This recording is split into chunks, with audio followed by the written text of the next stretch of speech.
الله عليه وسلم وعلى ملة أبينا إبراهيم حنيفا مسلما وكان من المشركين. أمسينا وأمسى الملك لله والحمد لله ولا إله إلا الله وحده لا شريك له له الملك وله الحمد وهو على كل شيء قدير. اللهم إنا نعوذ بك من شر هذه الليلة ومن شر ما فيها. اللهم إنا نعوذ بك من الكسل والحرام وسوء الكبار ومن فتنة الدنيا وعذاب القبر. Bapak-bapak, ikhwani fiddin, jemaah salat maghrib Masjid Khairul Ummah yang insya Allah sama-sama kita dirahmati dan dimuliakan Allah Subhanahu wa ta'ala. Pada malam hari ini, tepatnya ba'da maghrib, kita dihimpun oleh Allah Ta'ala untuk dapat bertemu, duduk dan berkumpul dengan niat yang baik, dengan niat yang penuh kemuliaan, dengan niat-niat yang insya Allah sesuai dengan tuntunan sunnah Rasul Sallallahu Alaihi Wasallam. Ketika kita berangkat dari rumah menuju rumahnya Allah itu, biasakanlah bapak-bapak kita memasang niat sebagaimana niat yang terlintas dalam kalbunya Sayyidina Umar Ibnul Khattab radhiyallahu anhu. Beliau itu kalau berangkat ke masjid memasang 5 niat ke rumah Allah. Dalam buku Semulia Akhlak Nabi karangan Dr. Amrul Khalid, Sayyidina Umar itu berniat, ya Allah, jadikanlah keberangkatanku ke rumahmu ya Allah, ke masjid, untuk menunaikan segala perintah yang diwajibkan maupun yang disunnahkan. Ya Allah, jadikanlah keberangkatanku ke masjid semata-mata untuk meninggalkan maksiat selama beberapa jam lamanya ya Allah. Ya Allah, jadikanlah keberangkatanku ke masjid itu untuk beriktikaf selama beberapa waktu lamanya ya Allah. Sudah 3 Pak.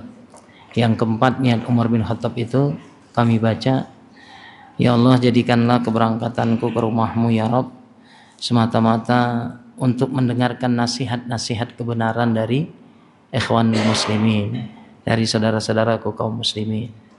Yang kelima, beliau berniat, ya Allah, jadikanlah niatku berangkat ke masjid semata-mata untuk duduk berkumpul dengan saudara-saudaraku yang saleh untuk mempelajari amal-amal yang mereka kerjakan dan mungkin mereka lebih dekat denganmu ya Rabb. Itu Umar begitu Pak sikapnya. Umar radhiyallahu an sikapnya seperti itu. Yang kalau iblis saja berpapasan dengannya, kata Rasul, dalam satu gang iblis itu lari pontang-panting untuk mencari jalan yang lain. Bapak kira-kira sudah seperti Umar belum?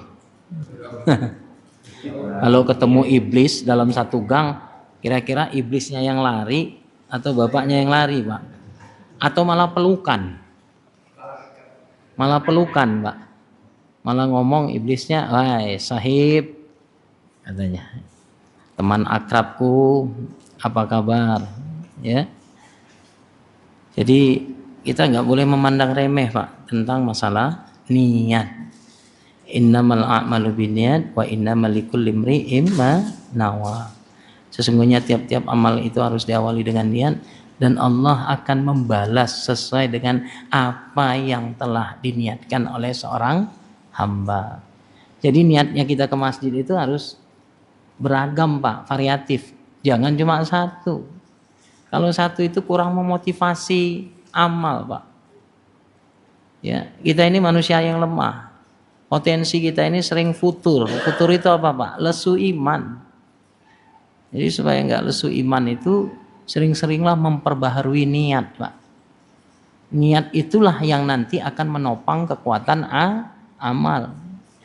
Jadi kalau niatnya itu lemah, niatnya itu tidak penuh dengan kemuliaan, berapa banyak amal-amal yang besar kata baginda Nabi, tapi karena justru niatnya itu sangat sembarang, maka Allah menghapuskan banyak amal. Tapi berapa banyak amal yang kecil karena niatnya mulia, Allah akan jadikan amalnya itu berat di yaumul mizan. Contohnya apa Pak? Orang buang kaleng di tengah jalan, itu niatnya supaya orang lain nggak celaka, supaya orang lain nggak jatuh dari motor, supaya orang lain nggak celaka. Misalnya ada anak-anak sekolah, ya bisa terjatuh, luka kakinya dan lain sebagainya. Dia akhirnya walaupun dengan berkendaraan sangat cepat, dia berhenti Pak untuk menyingkirkan rintangan itu dari jalan. Itu karena niatnya seperti itu. Kata Rasul Sallallahu Alaihi Wasallam, akan menjadi pemberat amal di yaumul mizan. Maka bagus-baguskanlah niat kita Pak. Ya, bagus-baguskanlah niat kita. Yang celaka itu sudahlah amal kita berantakan, niatnya pun tidak jelas. Ya, betul. Niatnya itu berantakan, nggak ada apapun motivasinya itu Pak. Nggak boleh gitu. Kalau ngelihat dari wajah bapak-bapak ini nampak wajah-wajah wajah-wajah orang yang sadar dengan kesalahan, maksudnya ya. Wajah sadar dengan kekeliruan. Baik, bapak-bapak, hari ini kita belajar kembali ya tentang akhlak yang sudah langka di dunia Islam. Akhlak yang mulai punah sedikit demi sedikit dari sanubari kaum muslimin. Ya. Serta termasuk menjadi barang langka, Pak. Primitif di dunia Islam. Akhlak apa itu, Pak? Akhlak apa? Akhlak ihsan. Akhlak apa? Ihsan. Ini yang ngajari tentang al-ihsan ini tidak tanggung-tanggung Pak. Seorang makhluk Allah yang mulia, dialah malaikat Jibril alaihissalam. Dalam bentuk laki-laki separuh baya berpakaian bersih, dia duduk di majelis Nabi dengan mengucapkan salam di awalnya, langsung memilih tempat duduk dalam majelis, tempat posisi yang paling dekat dengan baginda Nabi. Lututnya bersentuhan dengan lutut Nabi, pahanya menempel dengan paha Nabi. Ini berarti malaikat Jibril alaihissalam itu mengajarkan tentang husnul adab, adab yang paling sempurna. Apa itu?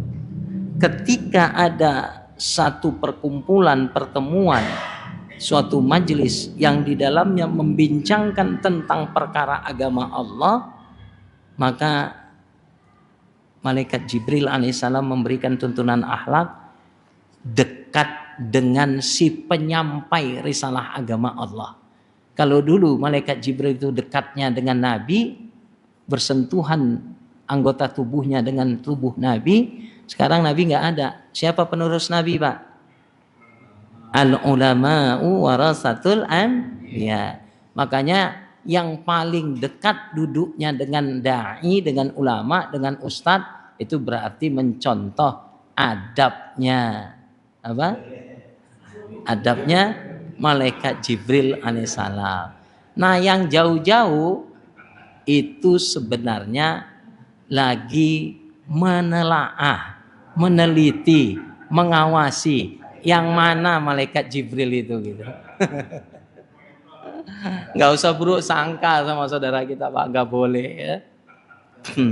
Iyakum wazan inna ba'da zanni ismun wala tajassasu wala yaghtab ba'dukum ba'dan. Surah Al-Hujurat ya, ayat 13. Hei orang-orang yang beriman, jauhi oleh kalian menduga-duga. Menduga aja nggak boleh Pak. Sesungguhnya ya, menduga beda dengan meneliti Pak. Menduga beda dengan meneliti. Penelitian itu didasari oleh data dan ilmiah, Pak.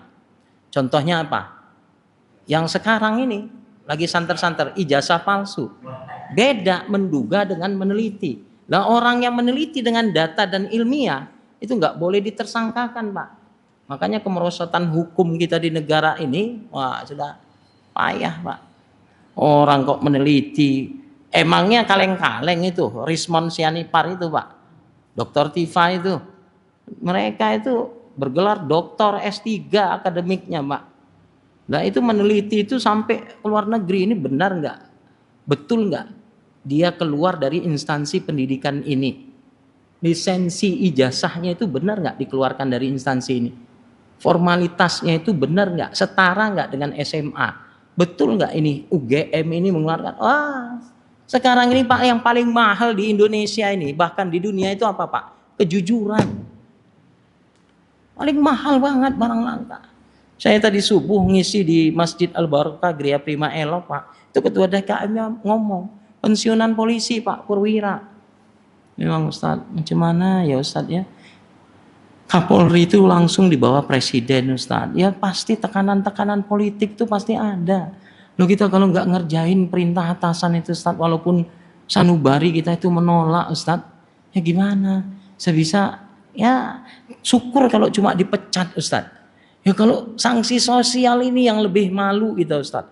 Selesai dipecat masyarakat menghujat kita, wah nggak bisa kita bisa mati cepat kita Ustaz. Itu ngerasa begitu Pak. Benar Pak. Lah Presiden Jokowi itu 2 periode memimpin Pak. Saya ngisi di Polda Metro Jaya. Itu ada WhatsApp khusus polisi yang dipantau betul oleh beliau langsung Pak. Kalau ada sedikit yang berbau radikul menurut versi beliau, itu nggak segan-segan beliau itu Pak geser dari yang punya jabatan non jabatan, dari yang rendah pecat. Wah, ngeri nggak itu Pak? Kejujuran itu barang langka memang Pak. Di Indonesia ini langka Pak. Orang jujur itu nggak bisa dibiarkan leluasa di Indonesia ini Pak. Mestinya siapa Pak? Sekarang ini masaknya para pendusta lah yang berkuasa. Benar itu Pak. RT pendusta, RW pendusta, kadus pendusta, anggota DPRD pendusta, parlemen pendusta. Ada nggak RT RW nggak pendusta? Ada Pak. Itu pun ketimpa musibah pula Pak. Itu tanda sayangnya Allah itu Pak. Itu tanda sayangnya Allah. Loh Pak, demi Allah nih. Kemarin saya Ahad kemarinnya lagi itu ngisi di Masjid Ikhwatul Muhajirin Jalan Lele Raya, belakang Terminal Damri Pak. Masjidnya mewah. Pintunya aja 180 juta. Lah pintu Masjid Khairul Ummah ini nggak ada apa-apanya Pak. Pintunya itu dari kayu jati langsung dari Kediri Pak. Interior, outdoor dan indoornya itu mewah banget, masya Allah. Tuh tiba-tiba 3 kali subuh saya nandai Pak. Ini bapak ini naik ke kursi, tangannya rada cengkok, jalannya rada pincang. Ini kalau orang kalau sudah ngaji dalam kondisi seperti itu, titik kesadarannya muncul Pak. Kadang-kadang manusia itu begitu Pak. Bisa dekat dengan Allah dengan ditimpakan musibah Pak. Jadi kalau udah musibah yang tidak menyenangkan itu datang menimpa kita, cepat-cepat otak kita ini mikir, kalau ini tanda kasih sayang Allah supaya kita kembali dekat dengan Allah Pak. Kalau udah dikasih mencot, dikasih pengkor, dikasih stroke sebelah, enggak juga dekat dengan Allah. Ini berarti wayar ampere otaknya itu nggak jalan Pak. Benar Pak. Tiba-tiba setelah pengajian datang beliau, nyalami saya. Ustaz, kenalkan saya Pak Andi, saya kerja di KPU Pusat Ustaz. Waduh, KPU Pak? Iya, kaget saya. Ternyata ada orang KPU. Ustaz boleh minta nomor WA-nya? Nanti kami minta Ustaz mengisi taklim. Kebetulan saya ini DKM-nya Ustaz, DKM lagi Pak, coba bayangkan. Rupanya DKM yang soleh itu DKM yang banyak kena tegur sama Allah Pak. Ya Pak? Iya. Kenapa? Dalam hadis qudsi firman Allah Ta'ala yang tidak termaktub dalam Al-Quran, saya sampaikan kepada Pak Andi itu Pak. Saya maaf Ustaz, sudah 1 tahun ini saya mengalami kondisi sakit seperti itu. Sebelumnya saya sehat, mungkin ini tanda Allah mau kembali mendekatkan saya ke jalannya. Pak Andi, saya bilang, jangan sedih Pak Andi. Walaupun kita baru kenal, saya sampaikan satu firman Allah, hadis qudsi, dalam hadis qudsi yang disampaikan Allah. Nanti di antara hamba-hambaku ketika telah terbagi buku catatan amal itu, ada di antara mereka yang membuka lembaran catatan amal itu dari awal hingga akhir. Buku catatan amal itu tuntas dilihat. Tapi alangkah terkejutnya hamba itu. Kenapa? Mudah-mudahan kita termasuk di antara hamba-hamba ini, Pak. Dibuka lembaran pertama, lembaran kedua, lembaran ketiga. Ketika membuka lembaran demi lembaran itu, dia paling ingat banget dosa-dosa yang banyak dia lakukan, maksiat yang banyak ia lakukan ketika di dunia. Tapi ketika dia berhadapan dengan Allah dalam keadaan memegang catatan buku amalnya, tidak satu pun itu terlihat olehnya. Sehingga hamba itu campur kaget, terkejut. Dia bertanya kepada Rabb yang Maha Agung, "Ya Rabb, kenapa? Apakah ini benar buku catatan amalku ya Rabb?" "Ada apa wahai hambaku?" tanya Allah. Bukan berarti Allah nggak tahu. Ini ada sebuah hikmah yang sangat tinggi untuk kita. "Ada apa wahai hambaku? Engkau terkejut? Engkau telah periksa catatan amalmu?" "Sudah ya Rabb." "Sudah ya Rabb." "Bagaimana?" "Tidak satu pun aku menemukan catatan kemaksiatan, keburukan, dosa besar yang dulu pernah aku lakukan di dunia ya Rabb. Mana semua catatan keburukan itu ya Rabb?"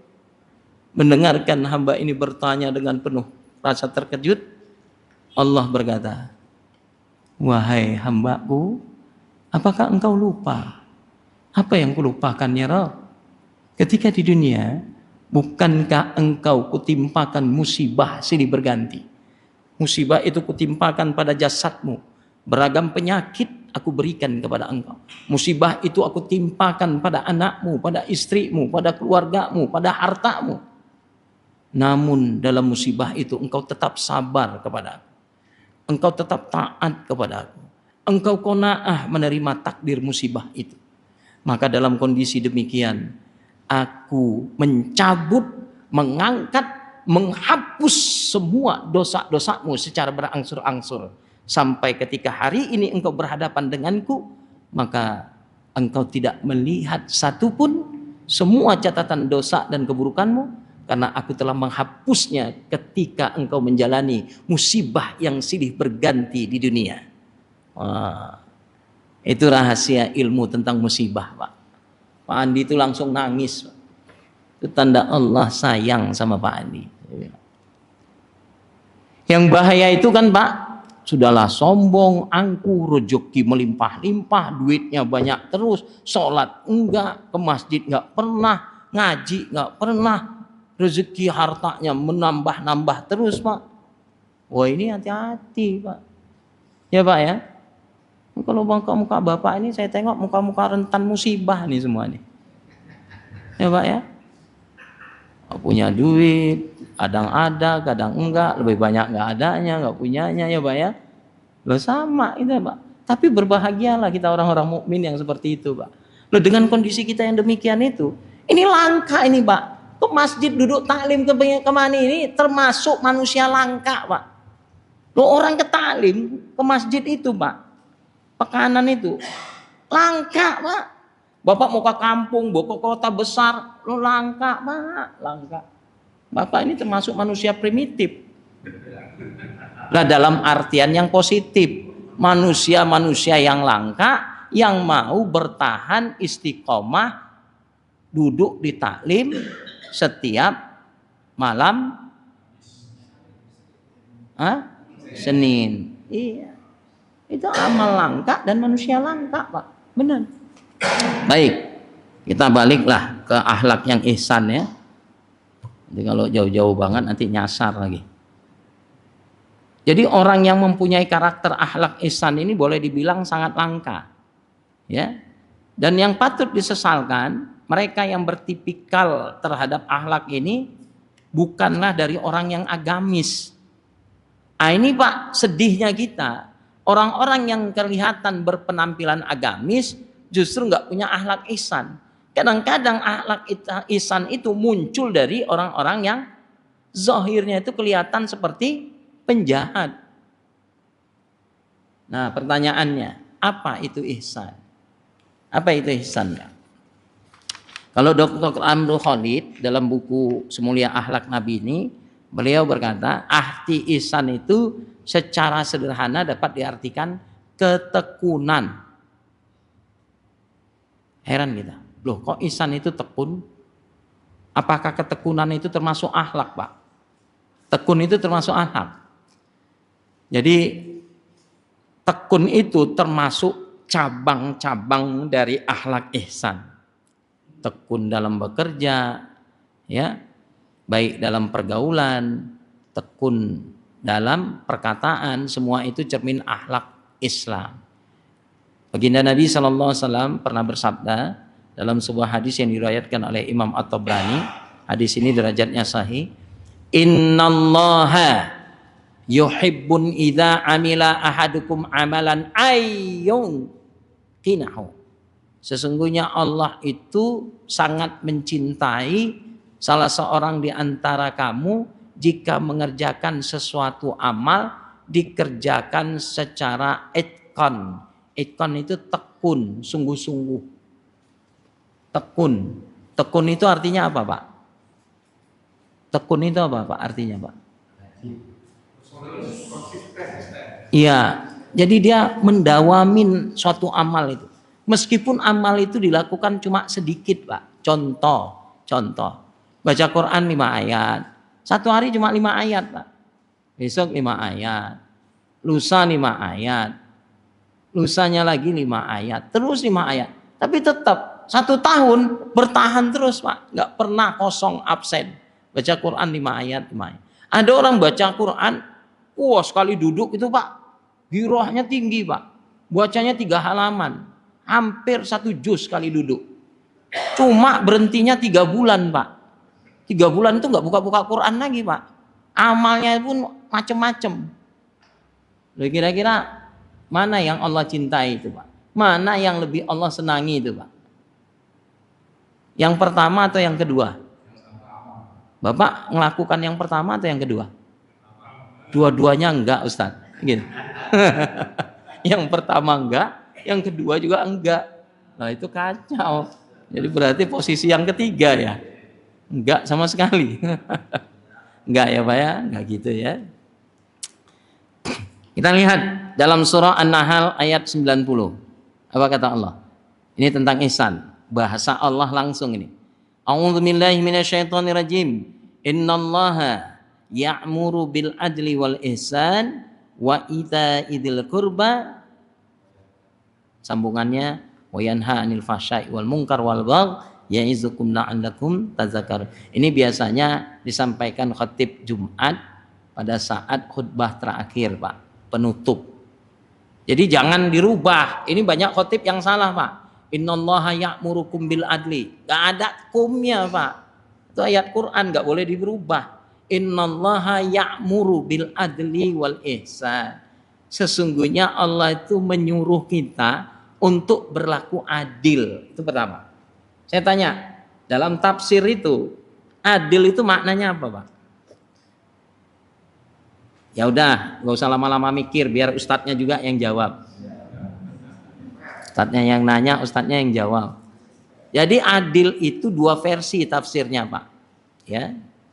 Yang pertama, adil itu bermakna sama rata. Yang kedua, adil itu bermakna dalam tafsir menempatkan segala sesuatu pada tempatnya. Itu. Ya. Namun ketika definisi sama rata dan definisi menempatkan segala sesuatu pada tempatnya ini tidak pada porsinya, itu bisa keliru, fatal. Contoh, kita tempatkan makna adil itu dalam kasus kita bapak punya 3 orang anak. Yang satu sekolahnya SMP, yang satu SMA, yang paling besar sekolahnya perguruan tinggi, kuliah. Loh, bapak tiba-tiba menerapkan makna adil itu sama rata. Yang SMP dikasih goceng, yang SMA dikasih goceng, yang kuliah dikasih bekal 5.000. Sama rata, adil saya. Kira-kira pas nggak ini penerapannya? Pas nggak Pak? Kenapa nggak? Hah? Kebutuhannya beda. Yang SMP sama SMA sama perguruan tinggi jelas beda dong Pak. Oh kalau kita sama ratakan berarti kita itu zalim, tidak adil Pak. Ya, maka makna adil di sini haruslah versi kedua, menempatkan segala sesuatu pada tempat. Kalau mau pakai sama rata kasusnya apa kita buat? Sama rata. Ayo kasih contoh satu. Hah? Istri, maksud bapak apa ini? Kok tiba-tiba istri? Bapak punya istri berapa rupanya? 1. Kalau sama rata, hubungannya apa coba? Logikanya itu harus masuk coba. Istri 1, tiba-tiba bilang sama rata. Contoh kasus diminta ustadz, istri itu diapakan Pak? Adil, Pak. Gak ada orang beristri 2, 3, 4 itu harus adil dalam pengertian sama rata. Itu gak adil Pak. Gak bisa Pak. Bener Pak. Lo istri yang pertama itu udah banting tulang ngikutin kita sampai kita jadi orang Pak. Tiba-tiba kita nikah lagi sama istri yang kedua, mau kita samakan rumahnya. Dia bertingkat 2, yang tua istri pertama. Yang istri muda baru aja nikah mau dikasih tingkat 2 juga. Adil itu Ustaz? Enggak. Loh yang kedua itu harus bersakit-sakit dulu Pak. Diuji kesetiaannya. Udah, kalau yang nggak punya ilmu itu nggak usah lama-lama mikirnya. Jadi stres Pak. Ya Pak ya. Jadi sama rata itu jangan ke sana. Itu udah istri 1, nyontohnya ke situ lah tuh. Berat itu Pak. Nyontohnya apa Pak? Kasus dalam masalah penegakan hukum itu harus sama rata. Mau dia pejabat, mau dia orang berpangkat, mau dia rakyat jelata, itu hukum harus ditegakkan. Bahkan jangankan hakim sekarang Pak, sekaliber Sayyidina Umar bin Khattab ketika jadi khalifah, ketika ada kasus seorang miskin mencuri, ternyata mencurinya itu demi menyelamatkan hidupnya dari kematian Pak. Coba bayangkan, mencuri demi untuk bertahan hidup agar tidak mati. Khalifah meskipun itu menerapkan syariat Islam, dalam Islam itu hukum orang mencuri itu Pak apa?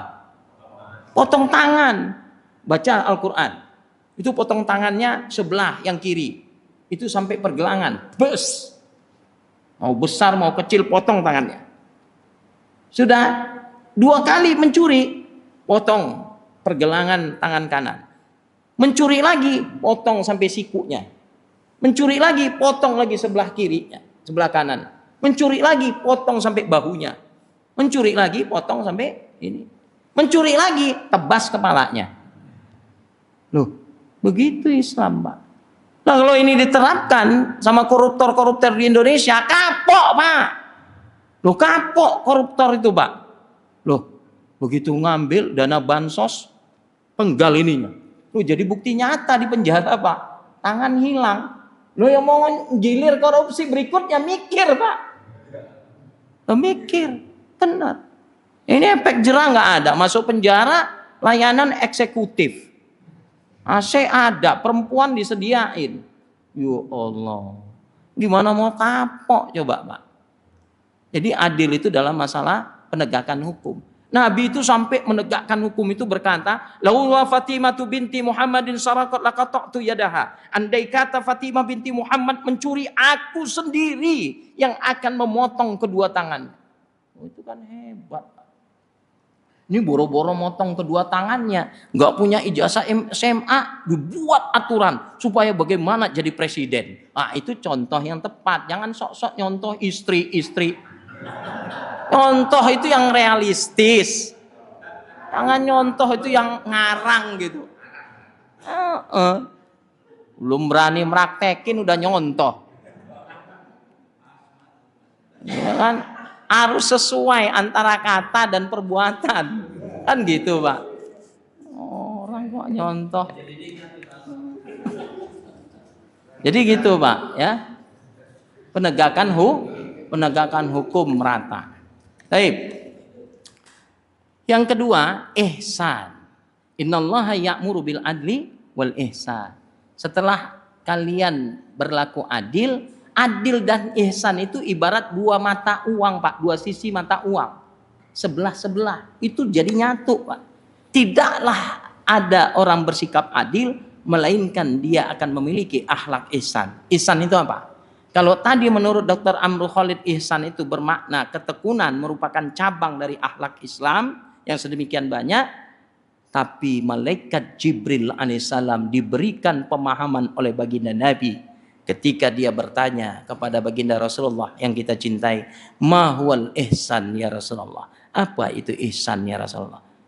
Al ihsanu huwa an ta'budullaha ka'annaka tarahu fa in lam takun tarahu fa inna yaraka.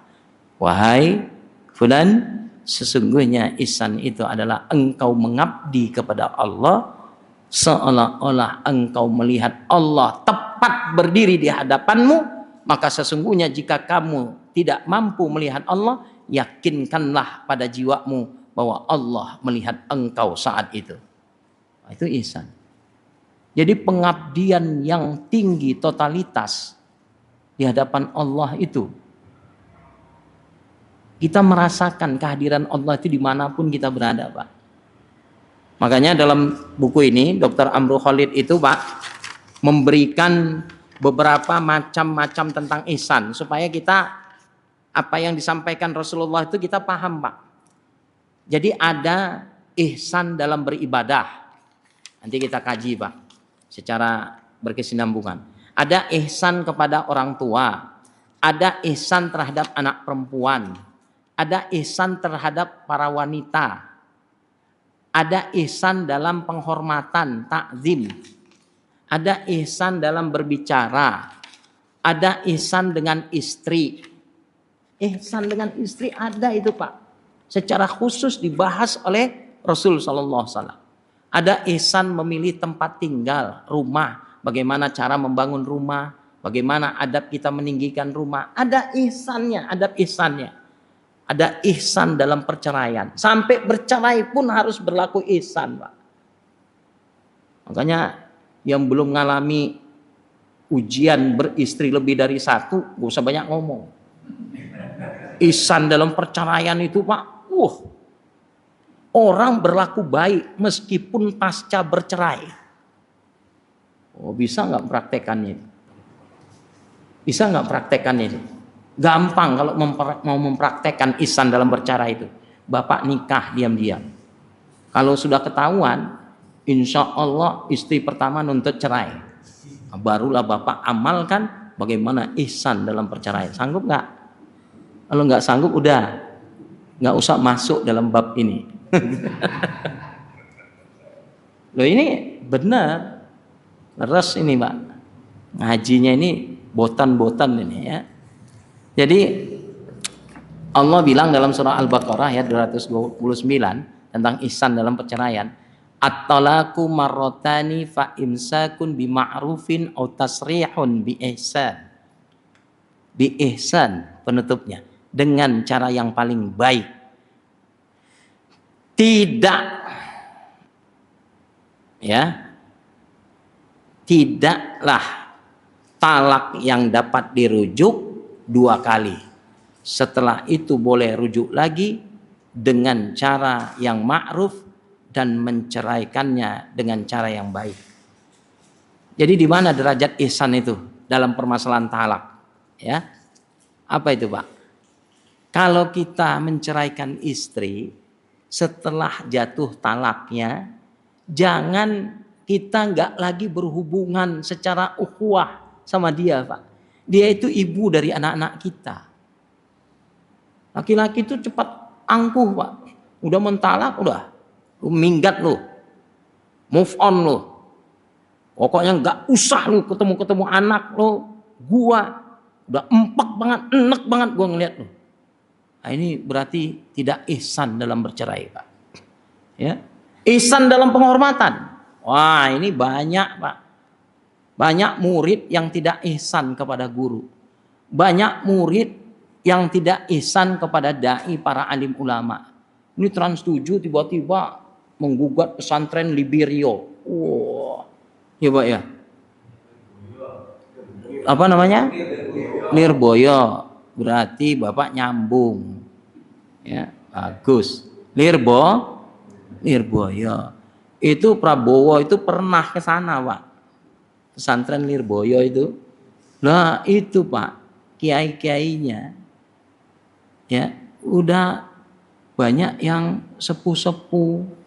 Pak, tahu nggak salah satu takzim kita untuk berbuat ihsan dalam penghormatan terhadap alim ulama, terhadap guru. Saya dulu di pondok, Pak, kami diajarkan itu sampai nenteng sendal ustadz itu disiapkan, Pak. Sebelum dia melangkah keluar, kakinya menginjakkan ke tanah, santri itu udah berebut untuk membawa sendal kiai, Pak. Ada yang berebut bawa tasnya, kitabnya. Itu takzim. Loh sekarang, Pak, ada orang dari teman-teman kita, ya, itu kalau nganggap itu tuh udah katanya berlebihan, Pak. Gulu, nggak boleh katanya. Nggak boleh, Pak. Cium tangan ustaz, apa itu katanya? Diujat-ujat, Pak. Lah tawasul apa katanya nggak boleh, pewali macam-macam segala macam. Loh dia ceramah tiba-tiba, Pak, kita itu bermohon hanya kepada Allah.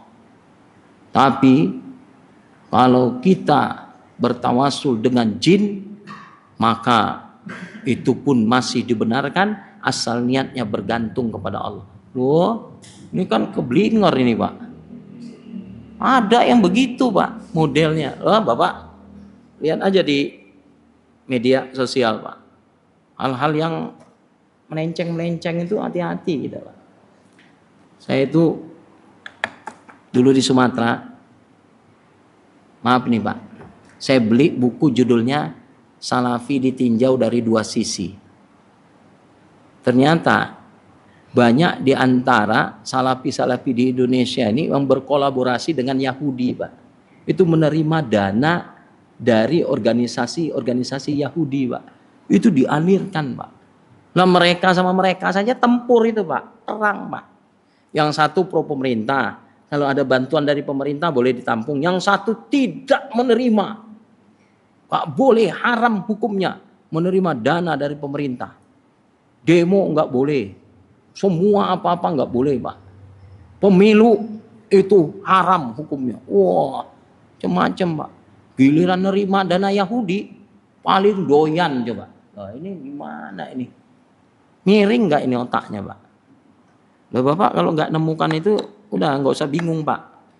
Ini kami berbicara ini berdasarkan data, Pak. Fakta.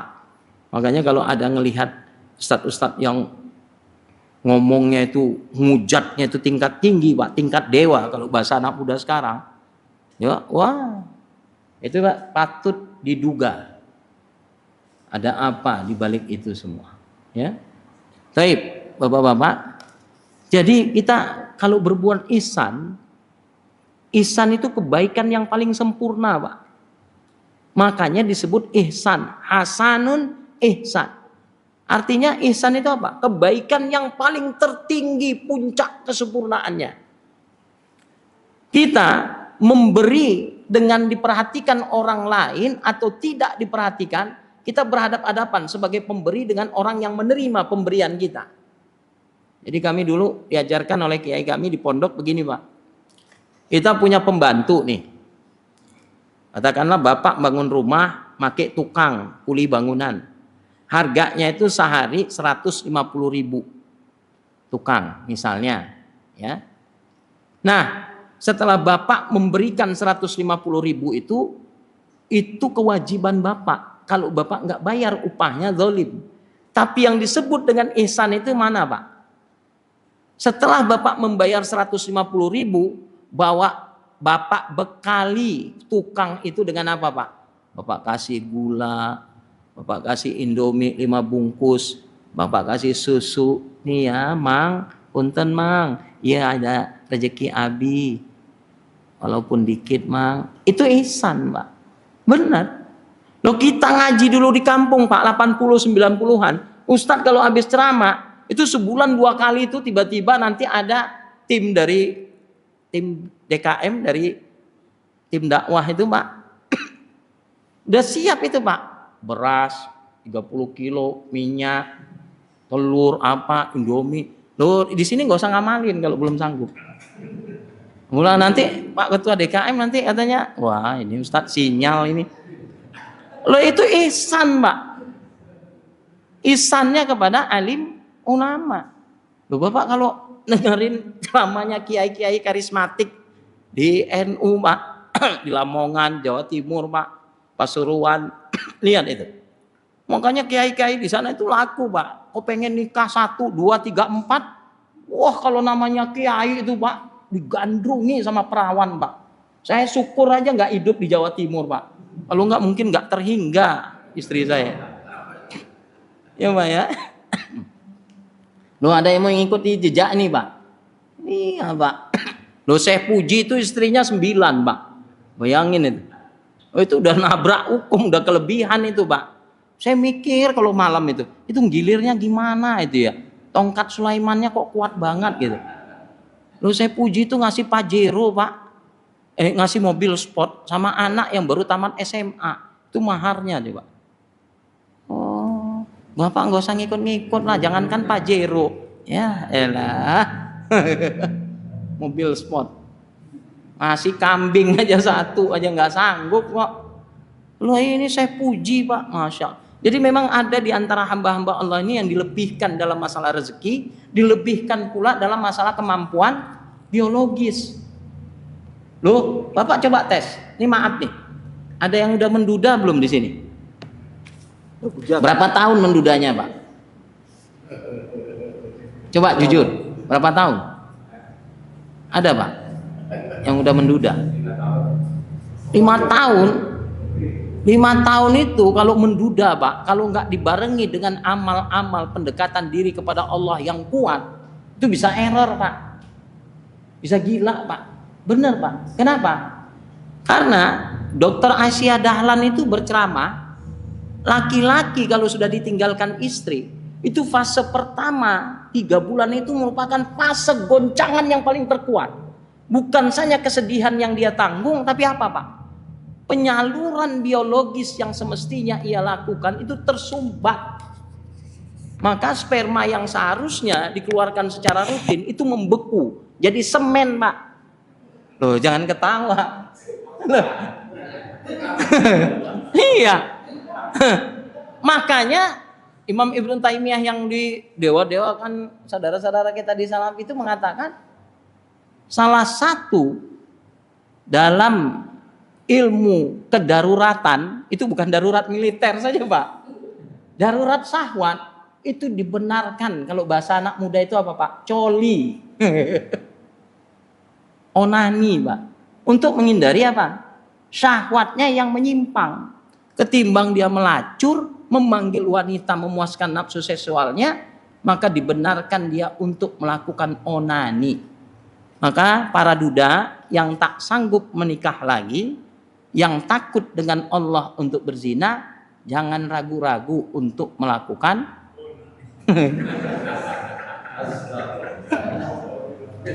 loh itu solusi. Jangan onani itu dilakukan oleh orang-orang yang apa? Yang normal, jangan Pak. Ini kajian ini. Benar loh, ini darurat itu Pak, timbangan hukumnya apa Pak? Rukhsah, keringanan hukum Pak.